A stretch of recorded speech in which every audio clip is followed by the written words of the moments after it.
அந்த சுசிலா அத்தை என்னமா டிராமா ஆடினாங்க தெரியுமா? நான் அவங்கள அடிக்க வந்தேன்னு சொல்லி ஹாஸ்பிட்டல்ல இருக்கிறவங்கள வச்சு என்ன துரத்தி விட்டுட்டாங்க. நான் போற மாதிரியே வெளியே போய் டாக்டருக்கு கால் பண்ணி பேசி பதிலுக்கு நாங்களும் பெரிய டிராமா ஆடிட்டோம். எப்படியோ அக்காவோட குழந்தைய அந்த அம்மா கிட்ட இருந்து காப்பாத்தியாச்சு. ஏன் சந்தோஷமா இவ்வளவு கேவலமா போயிட்டாங்க?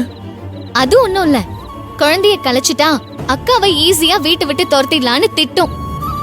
அது நான் இருக்கிற வரைக்கும் நடக்கவே நடக்காது.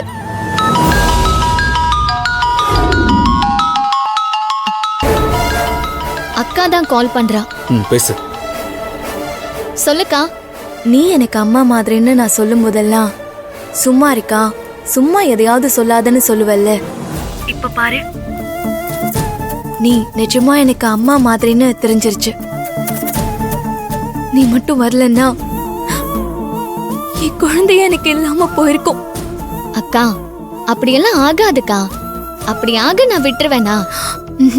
இல்லடி, கலைய இருந்த குழந்தைய நீ சரியான நேரத்துக்கு சாமி மாதிரி வந்து காப்பாத்திட்ட. ஆனா உன் குழந்தை கலையறதுக்கு நானே காரணமாயிட்டனே. நீ எப்பவுமே எனக்கு நல்லது மட்டும்தான் செய்யற. ஆனா நான் அக்கா என்னக்கா இது சும்மா அழுதுகிட்டு? நீ என்ன வேணும்னா பண்ண? அது விபத்துக்கா, உனக்கு தெரியாம நடந்துருச்சு. தெரியாம நடந்தாலும் இப்ப நடக்கிற பிரச்சனைக்கு அது ஒண்ணுதானே காரணம். இப்போ குழந்தை இல்லாம தானே நீ கஷ்டப்படுற. அக்கா குழந்தையெல்லாம் கடவுள் கொடுக்கற வரும்க்கா. அது எப்போ யாருக்கு கொடுக்கணும்னு கடவுளுக்கு தெரியும். எனக்கு இன்னும் நாள் இருக்கு போல.